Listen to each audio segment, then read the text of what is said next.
ආයුබෝවන්. ඉතින් ලංකාවේ ආයෝජනයක් ගැන හිතෙනකොට ගොඩක් දෙනෙක් මුලින්ම හිතන්නේ මේ ෆික්ස් ඩිපොසිට්ස්. ඒ කියන්නේ ස්ථාවර තැන්පතු ගැන නේද? ඔව් ඒක ඇත්ත. ඒක හරිම ජනප්‍රියයි. මොකද අර ආරක්ෂිතයි ලොකු අවදානමක් නැහැ කියන එක තියෙනවනේ. හරියට හරි. ඉතින් අද අපි හිතුවා 2025 අවුරුද්ද දිහා බලලා ලංකාවේ මේ ස්ථාවර තැන්පතු ලෝකයේ ගැන ටිකක් ගැඹුරින් කතා කරන්න. අපිට මේ ගැන හොඳ වාර්තාවකුත් හම්බ වෙලා තියෙනවා. ඔව් මේක ඇත්තටම 2025ට අදාළව ප්‍රධාන බැංකු අර මූල්‍ය ආයතන දෙන පොලි අනුපාත අනිත් විශේෂාංග වෙළඳපොරේ කොමද තත්ත්වය කියන එක ගැන හොඳ අදහසක් දෙන වාර්තාවක්. එතකොට අපේ අරමුණ මේ තොරතුරු ටික අරගෙන හරියට විශ්ලේෂණය කරලා මේ FD එකක් ගැන හිතන කෙනෙක්ට පැහැදිලිව තීරණයක් ගන්න උදව්වක් දෙන එක. මොකද විකල්ප ගොඩයිනේ. අර නිකන් පොලිය විතරක් බලුවට මදි. ඒකනම් සහතික ඇත්ත. එහෙනම් ඉස්සෙල්ලාම අපි කතා කරමුද මේ ස්ථාවර තැන්පතුවක් කියන්නේ සරලවම මොකක්ද කියලා? අලුතින් ආයෝජනය කරන්න හිතන කෙනෙක්ටත් ඒක වැදගත් වෙන්නේ. හරි. සරලවම කිව්වොත් මෙහෙමයි. ස්ථාවර තැන්පතුවක් කියන්නේ ඔයාගේ මුදලක් નિયમિત කාලයකට. ඒ කියන්නේ හිතන්නකෝ මාස 6ක්, අවුරුද්දක්, සමහර විට අවුරුදු 5ක් වගේ කලින් කතා කරගත්ත වෙනස් වෙන්නේ නැති පොලි අනුපාතයක් යටතේ බැංකුවක හරි මූල්‍ය ආයතනයක හරි දාන එක. ඒ කියන්නේ අර කාල සීමාව ඉවර වෙනකම් පොලිය වෙනස් වෙන්නේ නැහැ. ඔව් සාමාන්‍යයෙන් එහෙමයි. ප්‍රධානම දේ තමයි අර කිව්වා වගේ ආරක්ෂාවයි ස්ථාවර කලින්ම දන්න ආදායමයි. හරි. එතකොට දැන් බැංකු ගැන කතා කරමු. අපේ රටේ රාජ්‍ය බැංකු තියෙනවා, පෞද්ගලික බැංකුත් තියෙනවා. අපි මුලින්ම රාජ්‍ය බැංකු ටික ගමුදු. ලංකා බැංකුව BOC එකෙන්ම පටන් ගමුකෝ. ලංකා බැංකුව BOC එක ඉතින් රටේ ලොකුම එකනේ. ශාඛා ජාලයත් එක්ක හොඳ ස්ථාවර තත්ත්වයක් තියෙනවා. එයාලා සාමාන්‍ය අයටයි අර ජ්‍යෙෂ්ඨ පුරවැසියෝ ඒ කියන්නේ වයස 60ට වැඩි අයටයි වෙනස් පොලි අනුපාත දෙනවා. ජ්‍යෙෂ්ඨයන්ට ටිකක් වැඩි. කොච්චර විතර වෙනසක්ද? උදාහරණයක් විදියට අර වාර්තාවේ තියෙන විදිහට 2025 දී අවුරුද්දක FD එකකට සාමාන්‍ය අනුපාතය 6.75ක් සතකේනම් ජ්‍යෙෂ්ඨ කෙනෙක්ට 7.25ක් වගේ ගන්න පුළුවන්ලු. අවම තැන්පතුවත් රුපියල් 10000යි. ඒක සාපේක්ෂව අඩුයි. ජනතා බැංකුවත් ප්‍රධානයිනේ. එයාලගේ පැත්තේ මොකක් හරි විශේෂත්වයක් තියවද? ජනතා බැංකුවත් හැමතැනම තියෙනවා. එයාලගේ විශේෂත්වයක් මම දකින්නේ අර දිගු කාලීන FD වලට. ඒ කියන්නේ මාස 48 මාස 60 ඒ කියන්නේ අවුරුදු 4-5 වගේ කාලවලට අනිත් ඒවාට සාපේක්ෂව හොඳ පොලියක් දෙනවා. කොච්චර වගේ? වාර්තාවේ තියෙනවා මාස 60 කාලපිරීමේදී 10.25ක් සතකයක් වගේ කියලා. අනිත් එක තමයි යාලා ජ්‍යෙෂ්ඨ ප්‍රතිලාභ දෙන්න පටන් ගන්න වයස 55න්. හැබැයි අර ඉහළම පොලිය 10.25 නම් හම්බ වෙන්නේ වයස 60ට වැඩි අයට. ඒත් අර මාස 60ක FD එකට ඉතින් ටිකක් කල් සල්ලි තියන්න පුළුවන් අයට හොඳයි. NSB RDB ගැනත් වචනයක් කියමු නේද? රාජ්‍ය බැංකුව ගැන කතා කරනකොට? ඔව්. NSB එක ජාතික ඉතිරි කිරීම බැංකුව 9 හැටියටම ඉතිරි කිරීම ආරක්ෂිත ආයෝජන වලට ප්‍රසිද්ධයි. RDB ඒ කියන්නේ ප්‍රාදේශීය සංවර්ධන බැංකුව ගොඩක් වෙලාවට ග්‍රාමීණ සංවර්ධනයට තමයි ફોකස් කරන්නේ. එයාලත් වයස 60ට වැඩි අයට විශේෂ අනුපාත දෙනවා. හරි. දැන් යමු පෞද්ගලික පැත්තට. සම්පත්, කොමර්ෂල්, HNB වගේ ලොකු බැංකු. එයාලා කොහොමද මේ තරංගයේ ඉන්නේ? පෞද්ගලික බැංකුව අතර තරංගය වැඩි. සම්පත් එක ගත්තොත් එයාලා අලුත් ඩිජිටල් දේවල් එක්ක හොඳ පොලියක් දෙන්න try කරනවා. අවම තැන්පතුවක් 10000යි. වාණිජ්‍ය බැංකුව, ඒ කියන්නේ කමර්ෂල් බැංකුව ඉතින් පරණම පෞද්ගලික බැංකුවනේ. එයාලගේ විශේෂත්වයක් තමයි අර EFT, ඒ කියන්නේ ඔන්ලයින් කරන මාස 3, 6, 12 FD වලට සාමාන්‍ය FD එකට වඩා ටිකක් වැඩිපුර දෙනවා. හැබැයි ඒකින් කම්බැංක් ඩිජිටල් හරි ෆ්ලෂ් ඩිජිටල් බැංක් හරි ගිණුමක් ඕන එකට. හැබැයි අවම තැන්පතුව ටිකක් වැඩි කිව්වා නේද? ඔව් ඒක තියෙනවා. අවුරුද්දකට අඩු FD වලට රූ 25000ක් ඕන, අවුරුද්දකට වැඩි නම් රූ 100,000ක් ඕන. HNB එකේ අර කොපද්ද අලුත් තැන්පතු වලට බෝනස් එකක් දෙන කතාවක්. ඒකේ HNB එකේ අලුකින් දාන මාස 3, 6, 12 FD වලට අමතර 0.25ක් දෙනවා. හැබැයි අර එයාලා ලොකුවට දාන ඇඩ් වල තියෙන ඉහළම රේට්ස් ගන්න නම් රුපියල් මිලියනයක්වත් දාන්න ඕනි කියලා තියෙනවා වාර්තාවේ. ඒ කියන්නේ ලොකු ගණන් දාන අයට තමයි මේ ලොකුම රේට් එක. ඔව් පොඩි තැන්පත්කාරයන්ට වඩා. හරි. එතකොට අනිත් ප්‍රධාන බැංකු NDB, සේලන්, පෑන් ඒෂියා වගේ ඒවයේ මොනවද විශේෂ? NDB එකත් ඉතින් දැන් හොඳට තියෙන බැංකුවක් නේ. තරංගකාරී අනුපාත, ඩිජිටල් සේවා හොඳයි. සේලාන් එකේ FD වර්ග කීපයක්ම තියෙනවා. ෆ්ලෙක්සි FD, senior citizen FD, certificate වගේ. අනිත් එක එයාලා මාස 5-7 වගේ අමුතු කාල සීමාවලට FD දෙනව හැබැයි ඉතින් හවම තැම්පතුව ටිකක් ඉහළයි රුපියල් මිලියන 2ක් වගේ. පෑනේෂියක ගොඩක් වෙලාවට ඉහළ පොලියට ප්‍රසිද්ධයි නේද? ඔව් සාමාන්‍යයෙන් එහෙම තමයි. එයාලගේ ඔන්ලයින් බැංකු සේවාවෙන් FD දැම්මොත් අමතර 0.2%කුත් දෙනවලු.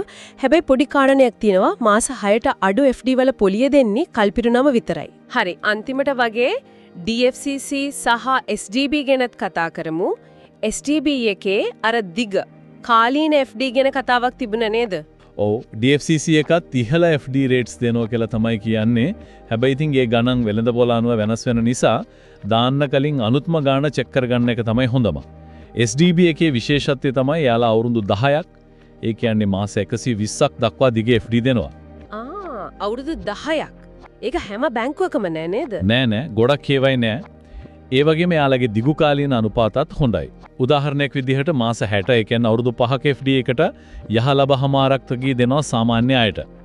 එයාලගේ උපහාර කියලා ජ්‍යෙෂ්ඨ යෝජනා ක්‍රමයක් තියෙනවා වයස 55න් පටන් ගන්නවා. ඒකෙදී අවුරුදු 5කට 1.75කුත් අර අවුරුදු 10 FD එකට 12.0කුත් දෙනවා.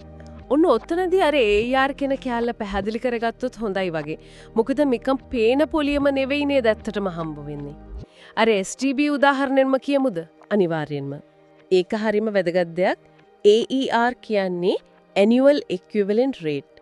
සිංහලෙන් කිව්වොත් වාර්ෂික සමාන අනුපාතය. මේකෙන් කියවෙන්නේ අර පොලියට පොලිය එකතු වෙන එක සංයුක්ත පොලිය එහෙමත් සලකලා බලලා අවුරුද්දක් ගියාම ඇත්තටම ඔයාලට ලැබෙන ප්‍රතිලාභය කීයද කියන එක. නිකන් කියන නාමික පොලිය විතරක් බැලුවොත් විශේෂයෙන් පොලිය මාසිකව වගේ ගන්නකොට අපිව නොමග යන්න පුළුවන්.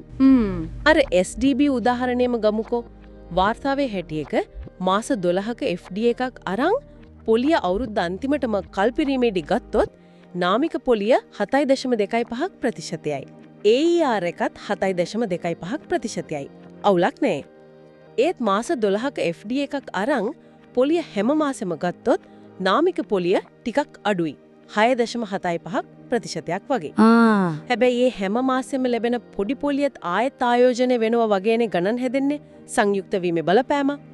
එතකොට ඒකේ AER එක 6.96% වෙනවා.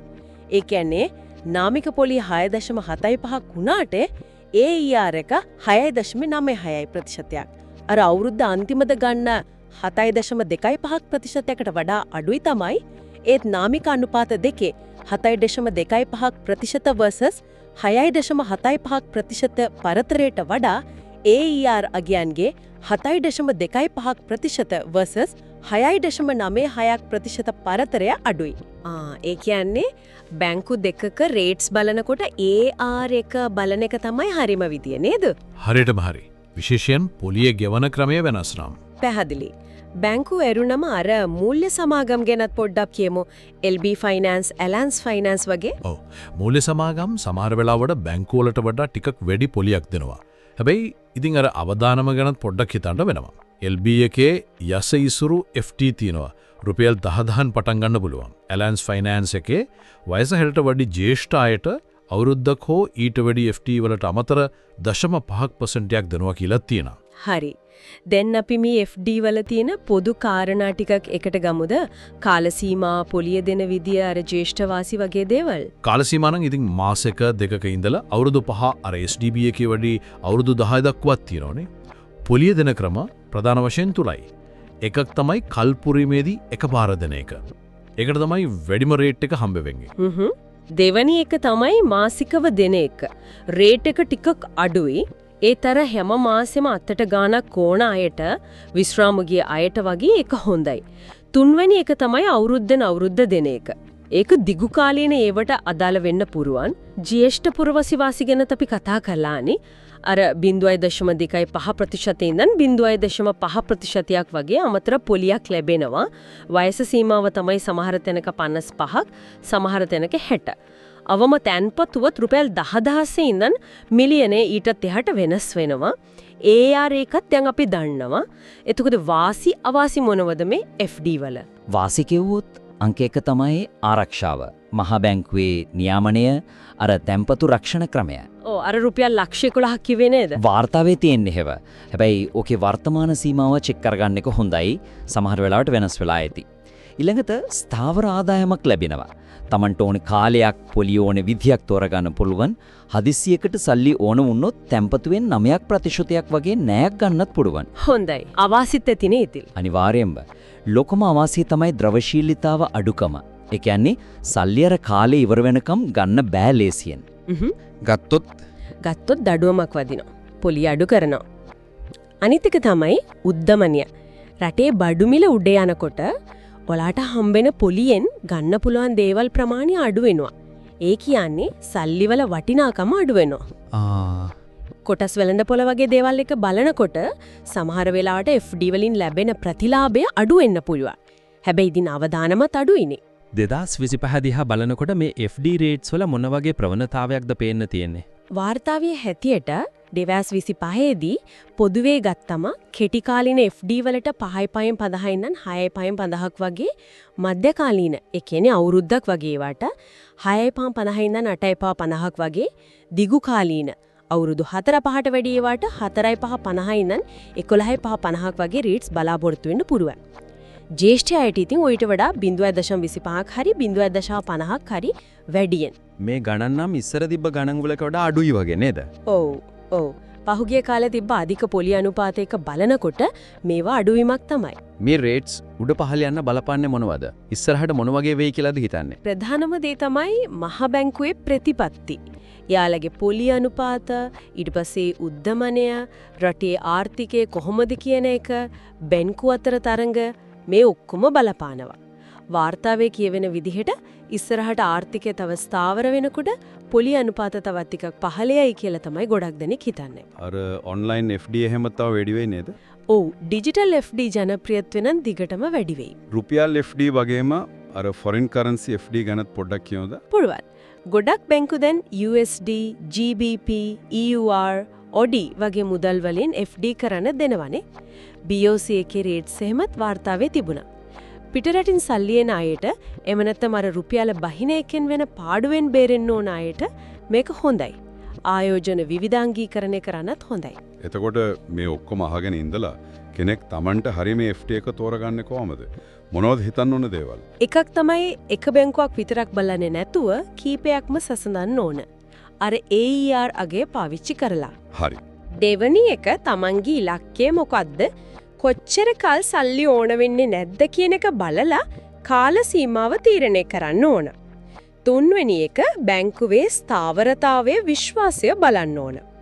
හතර අර පොඩි අකුරෙන් තියෙන කොන්දේසි ටික හරියට කියවන්න ඕනේ. කාලෙට කලින් ගත්තොත් මොකද්ද වෙන්නේ වගේ දේවල්. බදු ගැනත් හිතන්න වෙනෝ නේද? ඔව්. ලැබෙන පොලියට බදු කොහොමද කියලාත් බලන්න ඕන. අන්තිම හැබැයි වැදගත්ම දේ තමයි විවිධාංගීකරණය. ඔක්කොම සල්ලි එකම තැන එකම FD එකේ දාන්නේ නැතුව බැංකු කීපයක කාල සීමා කීපයක බෙදලා දාන එක තමයි නුවණට හුරු. අවදානම අඩු වෙන්න. අර ඩිජිටල් FD, EFT වගේවට වාසි දිනෝ කියලාත් අපි කතා කළානේ. ඔව් ඒවට සාමාන්‍යයෙන් ටිකක් වැඩි පොලියක් හම්බ වෙනවා. සමහර බැංකු අර විශේෂ ප්‍රවර්ධන කාලවලට සමහර කාල සීමාවලට විතරක් හොඳ රේට්ස් දෙනවා. ඉතින් වෙබ්සයිට් එහෙම බලන එක ඇඩ්ස් ගැන අවධානයෙන් ඉන්න එක හොඳයි. FD එකක් පටන් ගන්න එක අමාරු වැඩක්ද? මොනවද ඕන වෙන්නේ? අනේ නෑ. දැන් හරි ලේසි. ID එක හරි පාස්පෝර්ට් එක හරි අර ලිපිනේ තහවුරු කරන්න ලයිට් බිලක් වගේ එකකුයි තමයි ඉල්ලන්නේ. දැන් ගොඩක් වෙලාවට බැංකුවට යන්නේවත් නැතුව ඔන්ලයින්ම කරන්න පුරුවා. FD එක දැම්මට පස්සේ ඒක කළමනාකරණය කරන්නත් ක්‍රම තියෙනවා කිව්වා නේද? අර ලැඩරින් වගේ දේවල්. ඔව් FD එක කල්ලිකුත් උනාම මොකද කරන්න කියන එක වැදගත්. නිකම්ම ඔටෝ රිනියු එන්න දාන්න පුළුවන්. එතකොට ඒ වෙලාවේ තියෙන රේට් එකට ආයෙත් තැම්පත් වෙනවා. නැත්තම් සල්ලි ගිණුමට දාගන්නත් පුළුවන්. ඊට අමතරව තමයි අර FD ලැඩරින් වගේ ක්‍රම තියෙන්නේ. ඒකේ මොකද්ද වෙන්නේ? ලැඩරින් කියන්නේ එක ලොකු ගාණක් එකපාර දාන්නේ නැතුව හිතන්නකො ලක්ෂ 4ක් තියෙනවා නම් ලක්ෂ මාස 3, 6, 9, 12 වගේ විවිධ කාලවලට FD 4ක් දානවා. එතකොට හැම මාස 3කට සැරයක්ම වගේ FD එකක් කල් පිරෙනවා. එතකොට හදිසියකට සල්ලි ඕන වුණොත් අන්නහර් කල්පිරිනේගේ සල්ලි දඩුවමක් නැතුව ගන්න පුළුවන්. අනිත් වාසිය තමයි පොලි අනුපාත උඩ යන කාලෙක නම් කල්පිරින FD එක අලුත් වැඩි රේට් එකට දාන්න පුළුවන්. බාබෙල් ස්ට්‍රැටජි කියන්නේ ගොඩක් කෙටි කාලීන FD මාස 3 වගේ එක ගොඩක් දිගු කාලීන FD අවුරුදු 5 වගේ මිශ්‍ර කරලා තියාගන්න එක. බාස්කට් අප්‍රෝච් කියන්නේ ඉතින් අර කිව්වා වගේ බැංකු කීපයක කාල සීමා කීපයක දාලා අවදානම බෙදෙන එක. බෝම්බ වටිනා කරුණු ටිකක්. එනම් අපි අද කතා කරපු දේවල් සාරාංශයක් විපිරගත්තොත් ලංකාවේ FD කියන්නේ විශේෂයෙන් අර ලොකු අවදානම් ගන්න අකමැති අයට ආරක්ෂිතව ස්ථාවර ආදායමක් ගන්න තියෙන හොඳ ක්‍රමයක්. ඒකම බැංකුවෙන් බැංකුවට කාල සීමාව අනුව පොලිය මාසිකවද කල්පිරීමේද කියන එක අනුව ජ්‍යෙෂ්ඨද නැද්ද කියන එක අනුව ඔන්ලයින්ද නැද්ද කියන එක අනුව රේට්ස් ලොකුවට වෙනස් වෙනවා කියලාත් අපි දැක්කා. ජනතා බැංකුව SDB වගේ තැන්වල දිගු කාලීන ඒවට හොඳ අනුපාත තියෙනවා. නිකන්ම පේන රේට් එක බලන්නේ නැතුව අර AER එක බලන එක, කොන්දේසි කියවන එක, සල්ලි ටිකක් බෙදලා දාන එක මේ ඔක්කොම වැදගත් වෙනවා හරියට තීරණයක් ගන්න. හරියටම හරි. ඒ දැනුවත්කම තමයි වැදගත්. එහෙනම් අවසාන වශයෙන් අපි අහන්නන්වත් පොඩ්ඩක් හිතන්න පොළඹවන ප්‍රශ්නයක් අහමු. ඔයා කලින් කිව්වා වගේ ඉස්සරහට ආර්ථිකයේ ස්ථාවර වෙද්දී පොලි අනුපාතය තවත් අඩු වෙන්න ඉඩ තියෙනවා කියලා මතයක් තියෙනවනේ. එහෙනම් මෙන්න හිතන්න දෙයක්. අද තියෙන සමහර විට ඉස්සරහට නැති වෙන මේ සාපේක්ෂව ඉහළ පොලි අනුපාත වලින් එකක් අරගෙන අවුරුදු කීපයකට දිගු කාලීන FD එකක සල්ලි අගුළු දාන එක ලොක් ඉන් කරන එක නුවණට හුරුද අර සල්ලි ගන්න බැරි වෙන අවාසිය තිබුණත් ඉස්සරහට පොලි අඩු වුණොත් මේක වාසියක් වෙයිද? එහෙම නැත්තම් අර උද්දමනයේ නිසා කාලයත් එක්ක ওই පොලියේ වටිනාකමත් අඩු වෙනවනේ. ඒ අවධානයේ හිතන කෙටි කාලීන FD වල ඉඳගෙන ඕන වෙලාවක සල්ලි ගන්න පුළුවන් නම්‍යශීලී බව ෆ්ලෙක්සිබිලිටි තියාගන්න එකද හොඳ? මේක ඇත්තටම එක්කෙනා කෙනාට වෙනස් වෙන තීරණයක් නේද?